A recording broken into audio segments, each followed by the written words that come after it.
Welcome to Human Risk, a podcast dedicated to the understanding of human behaviour as a risk. Here's your host, Christian Hunt. Hello and welcome back to the show. What happens to the way we think when we're confronted with uncertainty we simply can't control? My guest is someone who's been on the show before, and someone I always hugely enjoy talking to, Paul Craven. Paul is a behavioural scientist, a former investment professional, a magician, a speaker, one of those people whose brains has a wonderful habit of connecting things that you might not ordinarily think belong together. When we sat down to record this conversation, we didn't really have an agenda. It was just scheduled as a catch-up because Paul's always got something interesting to say. And I noticed that Paul's voice sounded a little different.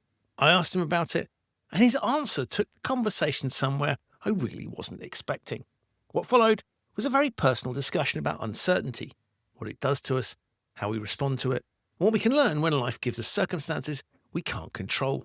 We talk about knowing when not to Google something or use AI, why information can sometimes make uncertainty worse rather than better, the difference between luck and skill, the value of keeping both decision and gratitude journals, why relationships matter more than transactions, and some advice from a former Archbishop of Canterbury involving going for a walk in the rain. It's a conversation about behavioural science, but it's also about perspective, paying attention, and appreciating the things that really matter. It's my discussion with Paul Craven on living with uncertainty. Paul, welcome back to the Human Risk podcast. It's good to be back. It's been a long, long time, and it's such a pleasure to have you back on the show again. But I can't help noticing your voice is slightly damaged. Have you been doing a lot of speaking? I have done some speaking quite recently. Yeah, I've done quite a bit this summer, but no, there's a reason for that actually, and I hope. Well, yeah, I'll tell you. I was recently diagnosed with oropharyngeal cancer, which is basically cancer at the back of the throat in the tonsils. So next week I've got to go and have some lymph nodes removed from my neck and a tonsil removed, and hopefully, who knows, but hopefully that may be enough. If not, I'm afraid it's going to be radiotherapy and chemotherapy. But I'm a positive guy. I've got the 3 F's on my side, which is family, friends, and faith, and a lot of medical science. So that's next week. Fingers crossed, and everything like that. But we'll hopefully come through this, and the voice will be, hopefully it'll come out even sexier when I'm back. Who knows? Gosh, well, I'm sorry to hear that, but you seem in really, really good spirits, and I've always found you to be an uplifting person who's very positive. But that's a really good example of that, right? Is that you get big news like that, and you seem to have been not at ease with it, but you seem quite upbeat. Yeah, it's interesting because I've been processing. I had a few minor symptoms a few months. Actually, it wasn't even that long ago. Probably 7 or 8 weeks ago. And interestingly, I was in Walsingham. I was actually on a pilgrimage to Walsingham, and it was a quiet moment of reflection there in a place called the Holy House, which is, if you haven't been to Walsingham, whether you're religious or not, I'd recommend it because you will contemplate so many things when you're there. And what Archbishop Law called the beauty of holiness. It really is special. Anyway, I'm at Walsingham enjoying 2 or 3 days of pilgrimage there with some local friends from here in Deal. And I get a couple of little tiny symptoms. And I'm, again, not embarrassed to tell you what they are. I had a little lump in my throat, which almost felt like when you swallow a tablet or a pill doesn't go down properly. And there was one occasion where a tiny, tiny little bit of blood I coughed up, tiny bit. Most people, certainly most blokes, would have ignored it. And I didn't. I phoned up the doctor from Walsingham and said, look, I've got this funny feeling in my throat. And he said, come in and see me when you get back. And by this stage, the symptoms were gone. I haven't had any symptoms since. But he sent me very wisely to an ENT, ear, nose and throat specialist who stuck a tube down my throat and said, yeah, bad news, mate. You've got oropharyngeal cancer. And I need to refer to you and everything. And anyway, so what's my point? My point is, if I hadn't reported that single symptom, I'd be here with you now, and you'd be saying, you've got a husky voice. I go, yeah, nothing. That's the way it is. And I wouldn't even know I was ill. So the blood was like a herald, and I'm, like a medieval herald telling me, pay attention, there's something happening.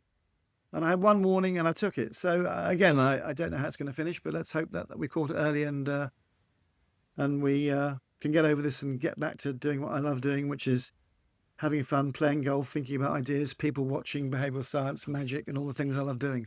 I mean, it's, big shock. But on the other hand, I think you're a very thoughtful person who likes asking interesting questions and exploring the world. So I guess in terms of thinking about what you're going through, you're ideally placed to sort of tell us a little bit about the thoughts that you're having, because you're a very reflective individual. Yeah, and that can be a two-edged sword, because the bad part is 4 o'clock in the morning, you don't know what's happening, you just know you're ill, you've been told you've got something serious, and your mind goes to very deep, dark places, and you worry about your friends, your family, yourself, and lots of things. And then in the morning when you wake up, when you get up, I should say, it's not quite as bad when you start interacting with people and you can ask questions. What I've noticed over the whole episode, and I say it with a smile on my face because it is quite amusing, it's Rory Sutherland's tube station point, right? If you know when the train is coming, you don't mind a long wait. You have some certainty. The tube train is coming on this line in 4 or 14 minutes' time. Fine, I can live with it. It's when I don't have a Scooby-Doo when it's coming. With something like this, a medical condition, it's the not knowing, it's the uncertainty that's so bad. So when I was waiting, I had ENT, I had PET scans, I had biopsy under general anaesthetic.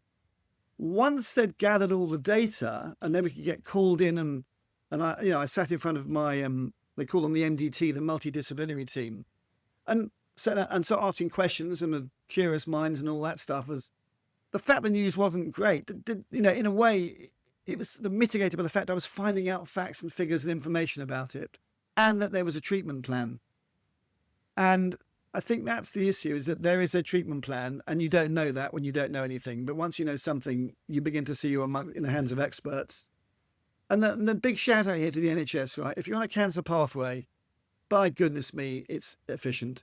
The people, the communication in particular is so good that the time you get to get seen, see the specialist, I mean, my tests were done so quickly.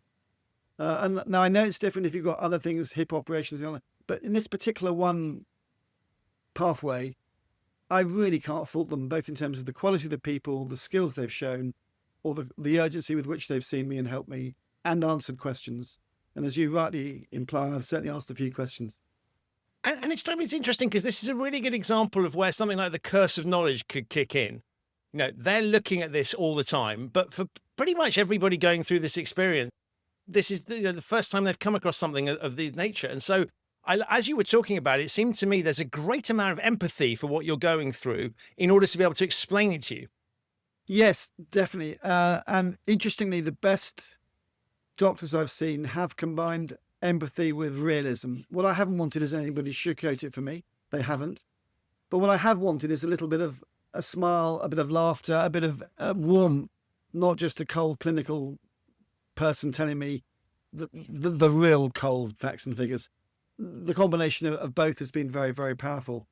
And I've warmed to, and again, I do ask a lot of questions, as you'd expect me, particularly in front of a panel, which includes oncologists, radiologists, Macmillan nurses, because that's what the MDT, the multidisciplinary team, consists of experts from different areas, surgeons. And actually, it reminds me that if you want to get some interesting thinking going, get people from diverse skill sets and backgrounds, and, how the nurse will answer a question, which won't necessarily be the same question I'd ask the surgeon, but they'll have a perspective on it based on their experience and their values. And all of them are extremely useful. All of them are very, very useful indeed. And again, I'm not trying to turn this into a business lesson, but there are some interesting lessons. So reduced uncertainty is very good. Multidisciplinary backgrounds in any kind of organization is very good, particularly in medicine. And communication. Don't leave the patient hanging in the dark, if you like. My faith in humanity has gone up massively. And again, that's a nice positive to take out of it. I haven't sort of started going, why me? Or, on the contrary, I think I've had 61 great years. It's made me appreciate them a lot more. I think from a kind of behavioural point of view, I want to have 20 or 30 more, please, if I'm allowed to, God. But if I'm not, I've had a really good 61 years.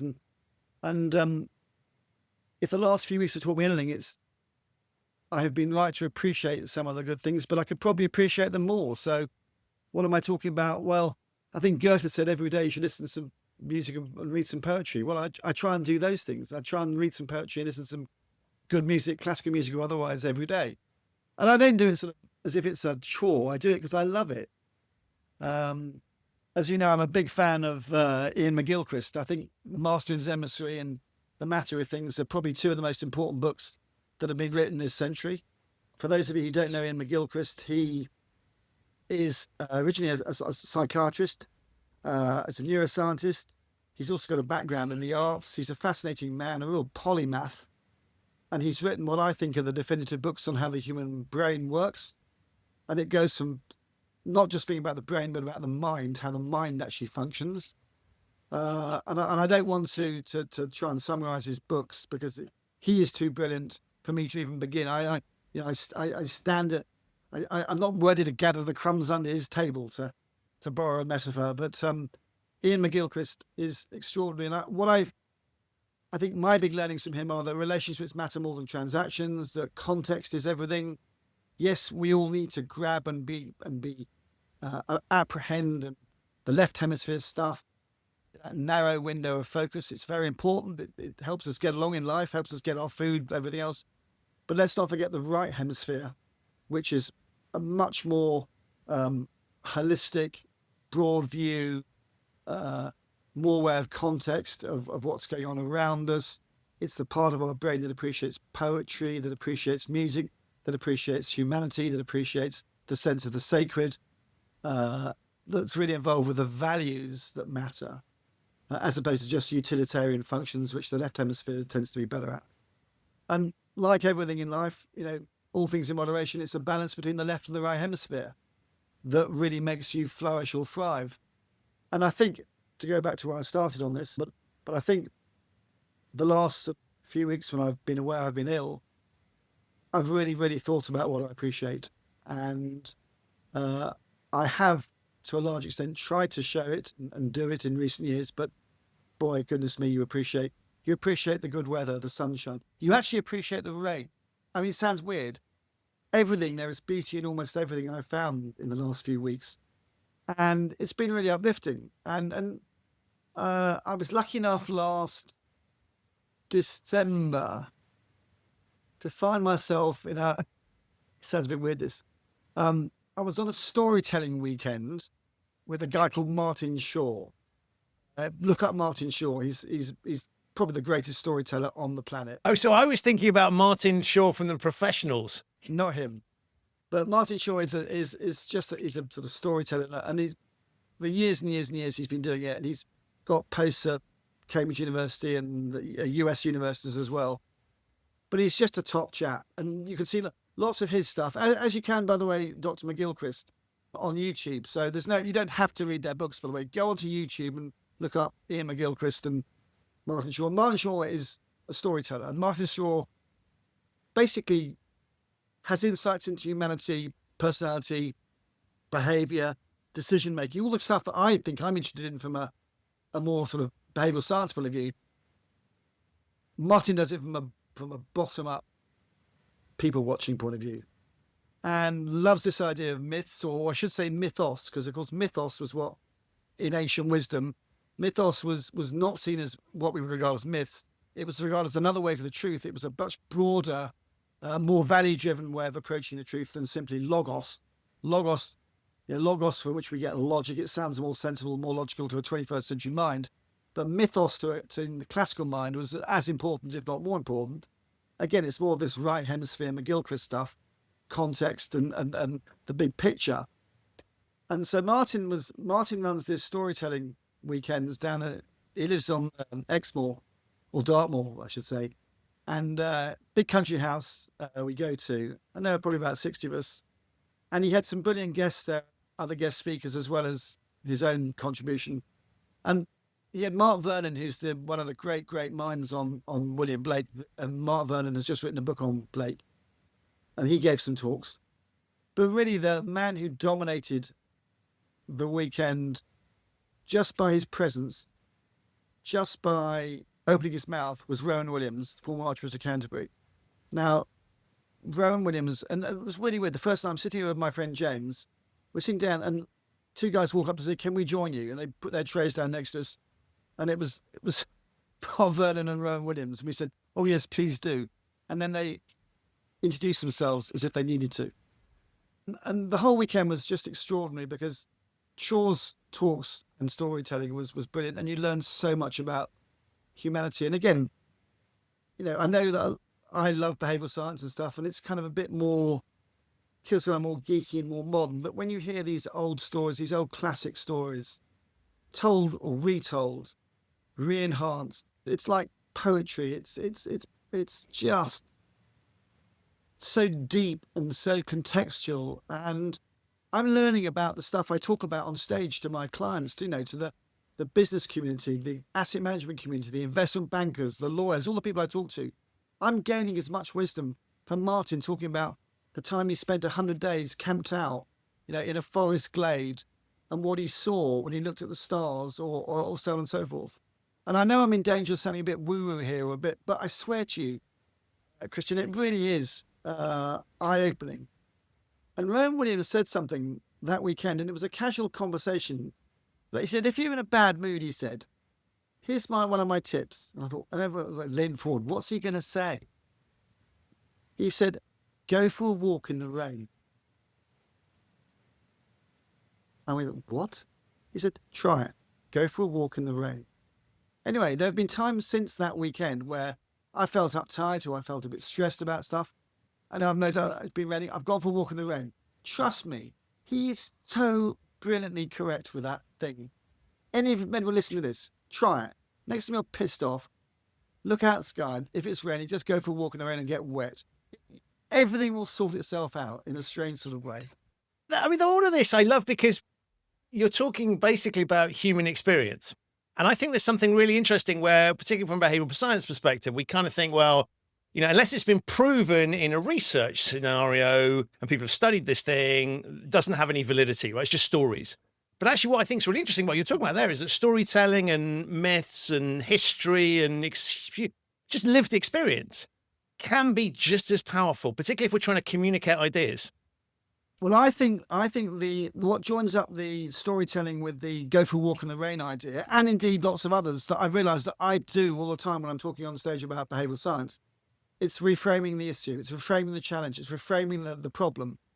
And once you start to reframe something or look at it from a different perspective, then it's never quite as bad or quite as challenging. And sometimes I think, we do try so often in our lives, and we're kind of taught this at school. It's not always the best way. We're taught to be, this word logical again, or logos, go to A to B to C to D to E. Now that can be a very good way of solving anything, right? Logic. No one is faulting that. But it's not the only way. And sometimes you need some intuition, you need some imagination to jump around. And when I hear a master storyteller like Martin Shaw, or hear Ian McGilchrist talk about the right hemisphere and what that does that the left hemisphere can't even begin to think about doing, again, I think we're reframing the challenge here. And I think that's the essence of behavioural science. And I've just come to the end of 20 chapters of the book I've written. I finished my book now called Chameleon Thinking. I'm talking with the publisher at the moment. They've got a few suggestions of how to change it. It's a well-known publisher. I can't name it yet because we haven't signed a deal yet. But they've come up with some ideas about how to make my 20 chapters a bit better. And what they've done is they simply said to me, and it's kind of ironic really, they say, could you reframe a couple of these ideas here? So there's you telling it, not just another behavioural scientist telling it. So, if my friend Rory was telling it, he could tell the story, or Dan Ariely, but what's Paul Craven's angle on it? And I go, what do you mean? They said, well, you're a magician. You worked at Goldman Sachs. You play golf with 100-year-old golf clubs. You're not run of the mill behavioural scientist. You're a bit weird. That's what we want you in the book to get across, that perspective, not just another behavioural science book. And they're absolutely spot on. So I've got to rewrite my 80,000 words. It won't take me very long to do, but trying to inject more of that reframing aspect into it. But I realise that reframing anything is so important when you have an issue. And there's I love stoicism, as you probably know. The obstacle is the way. Sometimes what you come up against, the blockage is actually that helps you solve it, helps you solve the problem. And I think just reframe that obstacle in the first instance is a very good way to think about it. And again, so I don't want to keep going back to this illness I'm trying to cope with, that mental sort out. But reframing it, it's just a challenge, right? It's a challenge I'm going to have to solve, and I will do. I'll do my best to solve it, and that's it. Interestingly, I listened to an author the other day talk about it, and she was saying her name is Claire Gilbert, and she's written a very, very good book, by the way, which I'm reading at the moment, called I, Julian, which is about this mystic called Julian of Norwich. And Julian of Norwich, she lived in the 14th century, and she came up with this very, very, well, a lot of mystic saints. She comes up with lots and lots of wisdom, but the interesting Julian of Norwich and many others is she's completely and utterly comprehensible because she writes beautifully simply. She probably wrote one of the first books, if not the first book, in English written by a female, which was her Revelations book. And she's most famous for her assurance that all shall be well. And that's kind of her, it sounds like a sort of, unfortunately, it sounds a bit now like a sort of business logo, all shall be well. But she writes this beautiful book explaining why all shall be well. And that's been my kind of mantra for my coping with my illness. Julian of Norwich is all shall be well. And how did I get onto her? I can't remember what was. The point is that, again, reframing the issue, all shall be well. That's my baseline. Churchill in 1954, the Lord Mayor's Supper, said, listen, I'm an optimist. He said, I don't see the point in being the opposite. That's how I'm framing the whole thing at the moment. And I guess that's been my attitude to life, but it's also my attitude to death as well, if I'm being completely frank with you. And that's the way I'm taking it. So that's me. I want to do a lot more speaking. I've got lots more to give. I want to listen to a lot more music, read a lot more poetry, hear a lot more stories than Martin Shaw. I've signed up for his December course in Dartmoor. Christian, I recommend you sign up for it now before the spots go. You'll love it. So that's it. That's really me. So that's the long answer to why have I got a husky voice. No, but it's just brilliant. But what I love about all of this is it all points to you being you and experiencing the world through your particular lens and your particular experiences. And then on point for the illness is voice is really important to you. And speaking as you, if I think about magic, you have to explain to people and talk to people about what's happening. Your speaking involves that and the way you share ideas. And I wondered, as you were thinking about the illness and the fact that it's come from the part of your body that you use a lot, your voice. How have you thought about that? Yes, there is. I mean, again, if I'm bold enough to assume that I will survive it, there's a good chance that I will suffer with terms of my larynx or my voice, my vocal cords, whatever. And I have thought about it a little bit, but again, I don't necessarily need to go down that route yet. The obstacle is the way. If we get to that point where that is an issue, I will face it there and then. But since you've asked me the question now, I don't really want to end up with a sort of Stephen Hawking voice box. That's not really me, I think. I'll make it work. I mean, for example, magic. There's a huge genre of magic, which is silent magic. Now, I love scripts and giving everything a sort of verbal context to doing any magic show. But silent magic's equally skillful. In fact, probably more so. I'll find ways. There will be ways around it. The obstacle is the way. We will overcome, definitely. And you're a great example of, I think you allow this into your work and the way you talk about things, of how our past experience shapes us. And, you're and I love your publisher's point around the book ought to be your voice, right? So it must clearly be written by you. So it's your perspective on the world. And so I love the way you're reflecting on your current situation, because you're sort of going, well, that's just another experience to go through, another obstacle to come in. And that's going to be the defining of the next chapter, right? And what I love is you just embrace these things, right? Everything that you seem to come across shapes who you are. The magic and the final, all the things that seem slightly, I wouldn't say odds with each other, but the elements of Paul that make you carry through in all the things that you do.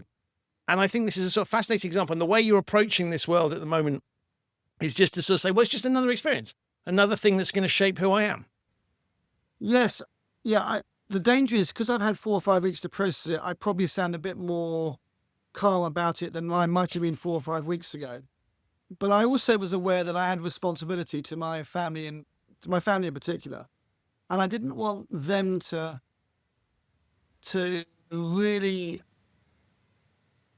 I didn't want them to experience the fear that I might have felt if I showed it, obviously. And so I wanted to reassure them as much as anything else. I've got 3 boys and a wife who have been my rock all my life, and I didn't want to let them down by being overly fearful. So there's a little bit of this there's a chameleon going on. My book, as you probably know, is called Chameleon Thinking. But it's not a chameleon in the sense of putting on a fool's face. It's just making sure that the face or the mask you're wearing is appropriate for the circumstances. That doesn't mean it's not authentic. It means what's appropriate. What works best in this business meeting? What works best if you're standing on stage? What works best if you're trying to negotiate buying a new car? What works best if you're trying to explain to your family that you may have an illness that is not a good one to have? And all of those, you can be authentic, but they could be slightly different masks or different chameleon colours, if you like. And I think that what I tried to do there was just to make sure that I was being honest to say, look, this news may not be good, but it might not be bad. Let's not get ahead of ourselves.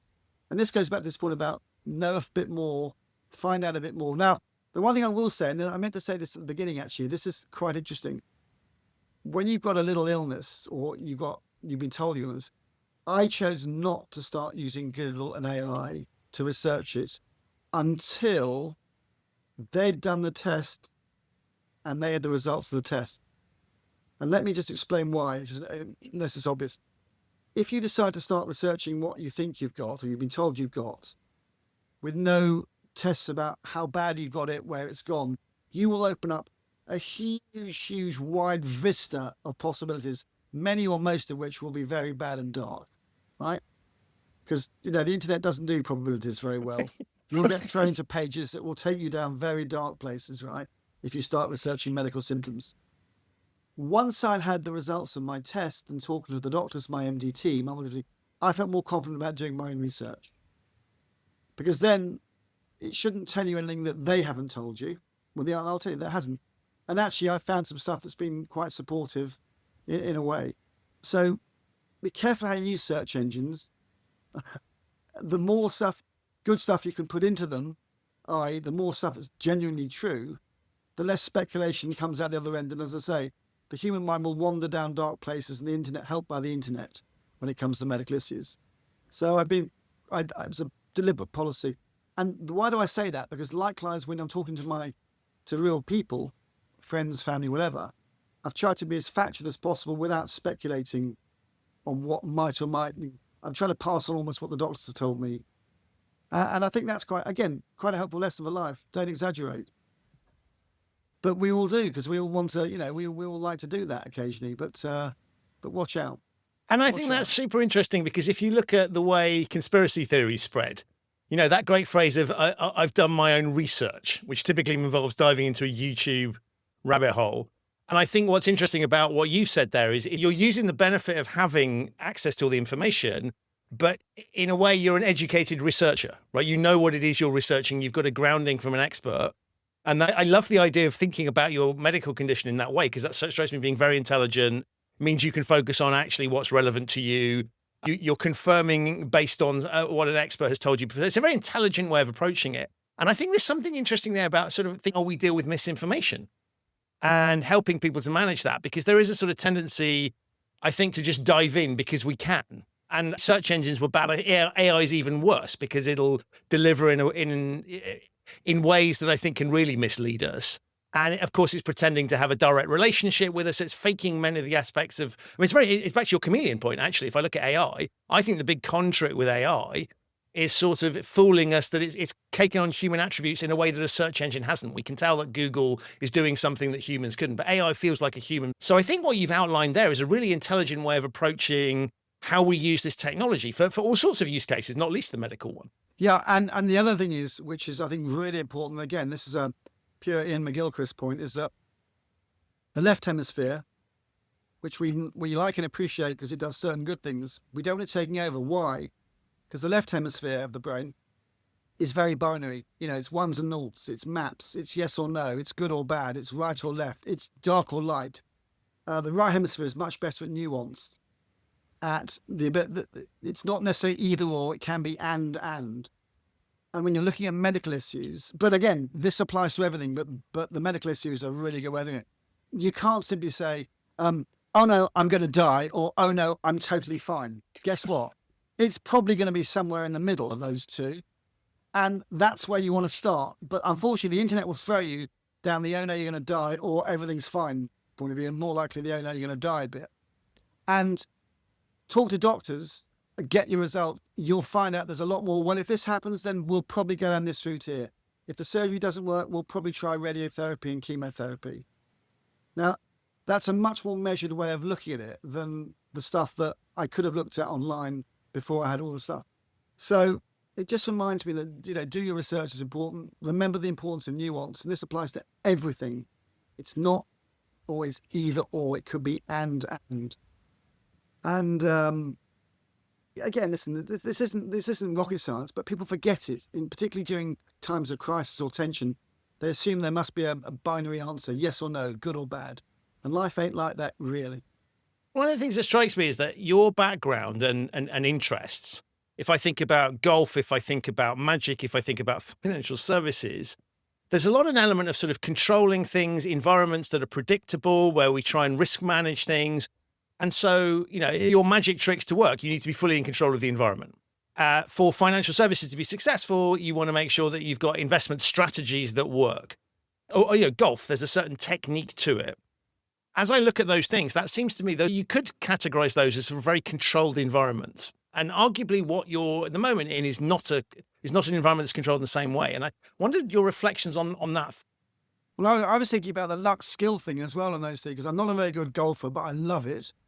My investment record over the years has probably been okay, better than average, but I'm not known for my investment skills. I've done other things in the investment industry that don't involve me managing portfolios. My skill set hasn't been involved with managing money. It's been involved with working with people. Why? Because I like people very much. And then magic is probably where I'm most skillful at, because I've probably spent more time practicing thinking, eating, breathing, sleeping, drinking it, because it's about the human mind, and it's where my love of psychology really starts and stops. It kind of round at the back of a circle: magic, behavioural science, magic, behavioural science. It's a kind of continuous flow. And so on that front, it's quite interesting that those three disciplines you talked about.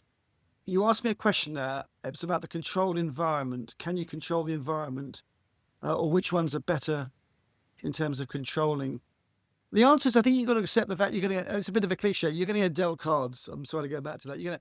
And it's how you play them. And, some people are, where they come to, investment's an interesting example, because if someone, I've been involved in the investment universe now, for investment world, for 36, 37, 38 years, long time. And there have been times when I've seen people who I think look very skillful. Why? Because they produced 3 great years in a row of performance. And after sort of 3 or 4 years of good performance in a row, people will really start to follow you. They'll start to give you lots more money. You can attract lots of retail flows if you manage a mutual fund. Internally in a firm, you'll be lauded and feted. You're going to get some good bonuses. I've seen examples where that has been completely and utterly merited. In other words, yes, there's someone who's got a talent for it, who's better than average, and consistently gets it right more than they get it wrong, and will start outperforming. And they then have a 20 or 30 or 40-year career in which they continue to be good investors. Right? But I've also seen examples where people have got it right 3 or 4 years in a row through luck. And we don't know that at the time, because they talk a good game. We can always justify afterwards what our performance is, why we did so well. Hindsight bias, we've all got perfect hindsight bias. And actually, if you think about it, it's like a coin flip. Am I going to outperform or underperform? Well, flip it 4 or 5 times, 1 in 8, 1 in 16 chance that you'll get heads every time. I outperform every time. It will happen. And you need more time to determine whether it's luck or skill. And as I say, I've met both. So I think the most skillful investors I've seen have always been humble about that, because they haven't quite known in the early years whether they're any good or not. And they kind of practice as well. It's quite interesting, because they write, they have decision diaries. They write down why they make decisions. They don't just accept 3 or 6 or 9 months later it was a good or bad decision. They've written down why they bought something or why they sold something at the time. And this avoids hindsight bias, of course. They keep a journal. There's lots of things the best investors I know do. And I think whatever business we're in, whether investment or compliance or procurement or law or whatever, it's quite good to keep a journal. I don't mean necessarily a diary, but I mean a decision journal on when you come to make a big decision, why you did it. Because remember, you can be right for the wrong reason. Sometimes you can be wrong despite having a very good reason. And it's only with hindsight can you tell which is which. And people do get it right for luck reasons. But the decision journal you'll be honest with yourself. And that's pretty important. Again, something I talk about in the book is keeping a decision journal. Just to link it in with a broader, more philosophical concept, I think something I've learned in the last 10 years, no, not true, last 7 years I've been doing it. I've kept a gratitude journal. Don't do it every day, but I'll write down occasionally things where I experience something that I'm grateful for. And please, I'm not going to the land of woo-woo hippodom here and smoking joints and burning incense. And fun as that is, obviously. Obviously, that's great. Let's be grateful for all those good things. But actually appreciating some of the things like walking in the rain when you're pissed off and finding out little things happen when you notice little things. Well, this is a true story, absolute true story. When I got my diagnosis a few weeks ago, my granddaughter, who's about 1.25 bit now, she comes round, and normally my wife, when we look after her for a day a week, or I should say my wife looks after her for a day a week, and I kind of get the good bits. I dip in and dip out. And this particular day, for some reason, my granddaughter wanted to spend all her time with me and cuddle me. And I have no idea. I'm not trying to make out she knew anything but I kind of felt she sensed that I needed a hug and a love. And she didn't ignore my wife, her grandmother, but she was more onto me that day. And it meant a lot to me. Straight in the gratitude diary. If I read that particular page now, it'll bring a lump to my throat. No puns intended, because it was very special. And I will remember that for as long as I live. How I thought I was being treated that day. And little things like that, you notice them, you sort of notice these things. Very aware. It's like a very sharp, my senses have been sharpened massively by this. And I wish I was this aware all the time. I wish I'd been for the last 61 years, not just the last few years. But anyway, gratitude journals as well as decision journals. It's also yin and yang. We get a business bit and then there's a serious bit, that's outside business. And this is my point, I think, about relationships mattering as much as, if not more than, transactions. You need transactions to make the world go round. You need business. You need A to deal with B selling C. But actually, you want them to do it regularly and frequently over many, many years to build a relationship up, because then you get the thing called trust. And if you get trust, guess what? Business works better. Humanity works better when you start trusting your neighbour, as opposed to just a transactional relationship. So I think it does. Again, everything meets in the back of the circle. Everything has a relationship. There's relatio everywhere. And relationships do matter so much. And again, something I think it's taken me a long time to appreciate, but it matters more than just simple transactions. Although it's not either or, it's and. You need them both. And I love talking to you because I think you're the perfect antidote to something we've seen quite a lot of recently online, where people talk a lot about efficiency and how do we hack this and optimizing this and sort of, get up at 4 o'clock in the morning and go and have a cold bath and work 24/7 and all those sort of things. And what I love about what you talk about is you absolutely have a commercial brain. As you say, transactions matter, but relationships and enjoying life and just sort of appreciating what you have, I think is a key, as you've identified, is a key component of what you do. And I think that's a really, really healthy balance. And I worry sometimes I see lots of people out there who sort of talk about the grind and the hustle and this is what you need to do and this is how you optimize your life. And actually, I think a lot of life is about just letting things happen, right? And seeing what happens and experimenting and just cliche, but enjoying the journey as much as the destination. Absolutely. And in fact, I couldn't agree more. I think the travel is probably more important in many ways than the arrival. It's interesting, and I just thought of a business example there, and I have to say it because it early this year, you probably saw the firm I worked for the first 17 years of my life, Schroders, long-standing British institution, a real name that's been around for hundreds of years. The family, and when I worked there, Bruno Schroeder always said that the family would never sold out. We've been in the family for X generations. They've just decided to sell out a few months ago and start to an American thing. And I talked to a few people about it. And what was interesting was that quite a lot of Schroders people, old Schroders people I talked to, said, it's a sad day. And I felt it was a sad day as well. And I thought to myself, are we just being nostalgic old gits here? Thinking, well, we used to work for a family firm. And then I talked to lots of more people about it. And I realized that actually, again, different perspective. We kind of appreciated the fact it was a different because it was a family firm and it had been around so long, had longevity. There's a great story though.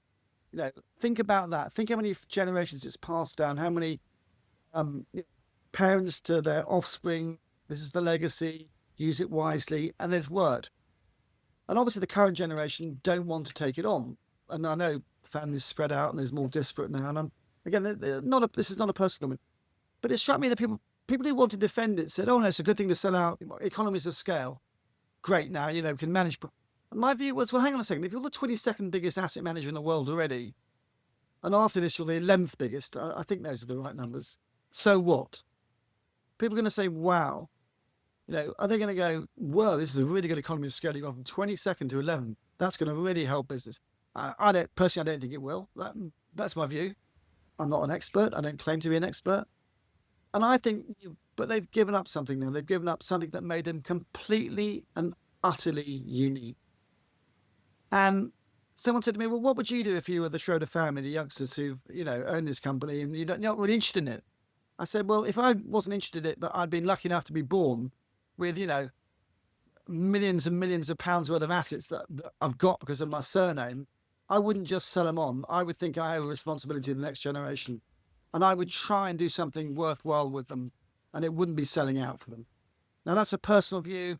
I'm being a bit sort of sentimental about it. But I think if you've got a company that old, there's no economy of scale, I think, worth going from 22 to 11, frankly. But listen, I'm old-fashioned, maybe, I don't know.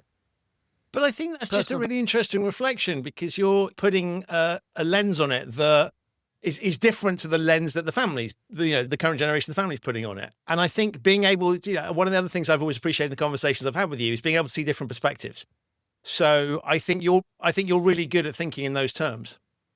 Yeah, but you're right. And you see, but the thing is, my perspective doesn't matter because in this again, sorry, back to McGilchrist, the left hemisphere likes your bean counters, likes your spreadsheets, likes your accountants, likes your lawyers, likes people all saying, economies of scale, likes your spreadsheet management, likes your efficiencies. This is where we started, the efficiency thing. And so everything kind of makes logical sense. Of course we need to sell out to someone who's bigger and better and go from 22nd in the world to 11th. But to me, it doesn't make sense because it's forgetting the values that matter, the longevity, the family history, the traditions, the stuff that makes you different from 99.9% of your competitors. And they've just given it away. No, I haven't given it away. They've made billions in the process. But as I say, if I'd been born with all that money and wealth because of my surname, I would have felt a responsibility to, obviously, I'd like to have enjoyed some of it, but I'd have handed it on to the next generation. And I wouldn't have sold out. But that's me. And I think there's something that comes through in all of the things you talk about, the way you talk about things, is authenticity and kind of just being who you are and understanding that and embracing that. And I think as we look at AI and lots of people handing over their writing to AI or whatever other tasks, and you sort of think, are we losing something of that individuality? And it just strikes me that in the modern world, one of the things that we absolutely can all bring is who we are and our own experiences and our own perspectives. And that's kind of where the real human value lies. And so to your point, actually understanding what you can bring and sort of standing behind who you are, I guess, and not being afraid of that and recognizing that brings, that'll give us a different perspective to other people. But that's inherently valuable. And it seems to me that actually the human value going forward is a lot more in that space than it is in kind of just doing what everybody else does. I think we all have something unique to offer. And I worry that the world is kind of taking that away a little bit as we're all expected to follow standard courses. And so I think there's something really interesting as you talk about your perspective. There's some history there that needs protection. That goes against conventional kind of financial business logic, which is, let's get larger. But there's something interesting there, I think, and I think it's very timely. Yeah, and I mean, it's the old Chesterton's fence thing, which is something I've written about a lot in my book. And I guess this comes in a little bit, is the Chesterton fence I guess it's a paradox. For those of your listeners who don't know it, G.K. Chesterton wrote about this idea of having a fence, and people came along one day and said, "What's this fence doing here in the middle of nowhere? Knock it down. We don't need it anymore." And they realised afterwards how important it was. But you don't realise until it's gone. I mean, Joni Mitchell sung about it in the Yellow Taxi song. You don't know how important something is till it's gone. So be careful what you throw out, because you can never get it back again. And I worry that this obsession with innovation, and I'm not against innovation or creativity, quite the opposite, I love it. But just be careful what you throw out in the process. If you're replacing something, that you understand exactly what it is you're throwing out. And my fear, and I think I've seen more and more of it in my life, is when you start throwing out stuff that you took for granted in the old days, you realise you can't get it back. And this might be a cultural thing. You might be throwing out parts of your culture that you'll never get back. It might be other ideas, technology. It's quite funny actually, because there's a street down here. I drive down it. It's not too far away, and there's about 4 or 5 cars from the 70s there. I don't know why they're there. They're in one particular part of the road, and I kind of think I've gone back to about 1973. There's Austin Allegros, and there's like 2 or 3 cars, and I think to myself, oh, in a way, I kind of wish I was back there to watch some of the old stuff and just to. Anyway, sorry, it's my imagination going crazy then. But be careful what you throw out. I'm not saying you shouldn't throw out your Austin Allegro, by the way. I've just got this vision of you driving down the road and suddenly the world turns black and white and you're sort of back in some action thing. I love that. Part of the road, there's 4 or 5 cars there that must come from the same era. It's brilliant. Anyway, but again, I smile when I go down there. I enjoy that. I enjoy it because it gets me thinking. It's sort of setting off parts of my neural networks that wouldn't necessarily go off at that moment. But you see 4 old cars from the 70s, you just off you go on one. And next thing you know, I can hear the theme tune to Magic Roundabout playing in my head, and Hector's House, and whatever else I was doing in the early 70s. Blue Peter. Love it, love it, love it. I'm conscious of time. We didn't have an agenda for today. We held a chat, and you asked me about my husky voice, which I don't think you meant to do. But yeah, we've covered a lot. But I hope there's been enough behavioural science in there to justify me telling you why I think this idea of relations and being connected again, and there's wisdom under every rock. And as I see, if you like people watching, then you're a behavioural scientist, right? How real people make real decisions in the real world. That's my layman's definition of behavioural science. People watching, another way of looking at it, just watch what people do. Watch how they overcome issues. We've talked about one I've tried to use a lot of reframing. The obstacle is the way. Okay, I can't go through it. Can I go around it? Can I go over it? Can I go under it? There's ways around it. Let's have different people's perspectives on it. Let's look at a multidisciplinary team. Welcome People to from Human different disciplines, different backgrounds. Let's see what different ideas they're being. What fresh context can they create to explore any issue, any problem, whether it be my medical issue, your business problem, or whatever it may be. And ultimately, I think, this kind of chameleon thinking, as I call it, is what I've written my book about. And I hope I get a chance to come back later on this year and next year and tell you about it, and indeed perhaps even sign a copy and give you one, Christian. I would be delighted to have you back on the show anytime, Paul. As ever, thank you, because you're one of these people that I just relish talking to, because you're just super interesting. Your brain works in fascinating ways. You connect ideas. You make me think differently about the world. So I want to say thank you for that in general, but thank you specifically on the show. Thank you for being so open about your own situation. I think it's just incredibly comforting to hear you talk in those terms. I will, of course, cross my fingers and all the rest of it to hope everything goes as best as it can over the next few weeks, and look forward to you coming back to tell us all about the book and any other experiences that you want to share with us. Well, in the words of Gillian of Norwich, all shall be well. Thank you. Thank you. That brings us to the end of this episode of the Human Risk Podcast. Now, obviously, we recorded that conversation before Paul went into hospital, so I wanted to give you an update on how he's doing. The week after we recorded, Paul underwent 2 major operations, a neck dissection and an oral pharyngectomy. As you can imagine, recovery from that has been slow and at times painful, and he's effectively had to learn how to swallow and eat again from scratch. But there is some very encouraging news. Paul's surgeons believe they've removed all of the cancer, the margins around the tumour they removed were clear, and importantly, the histology showed no evidence of significant spreading to his lymph glands. So what happens now is a period of close monitoring, with regular tests and retests over the coming months and years. And if, and that if is important, the cancer doesn't return. The really good news is that Paul won't need radiotherapy or chemotherapy. And as you've gathered from that conversation, Paul remains incredibly positive. In fact, understand that while undergoing 2 general anaesthetics, he decided to conduct a couple of mental experiments on himself. Because of course he did. Knowing Paul, I suspect there's a story or 2 in there, so I'm very much looking forward to getting him back on the show when the time is right, to hear what he discovered, and most importantly, how he's getting on. One final thing, Paul is already taking bookings for future speaking engagements. He's genuinely one of my favourite keynote speakers, fascinating, funny, and someone who'll make you think differently about how you think. So if you're looking for a speaker, look him up and book him up. I'll put a link to those in the show notes. Paul, if you're listening, thank you again for being so open with me and all of us about what you're going through. I look forward to welcoming you back on the show very soon. Many thanks also to you for listening to the show because, well, without listeners, there's no podcast. If you're new to the Human Risk podcast, thank you so much for joining me. You can subscribe wherever you get your quality audio content. It's available on all of the major podcasting platforms. Even if you've been listening to the show for some time, you probably won't have heard every single episode. So if you want to catch up on episodes that you've missed, including Paul's previous appearances, go to the show's website, which is humanriskpodcast.com. I will be back very soon with another episode of this show. But in the meantime, stay safe, thanks for listening, and remember, in the words of Julian of Norwich, all shall be well.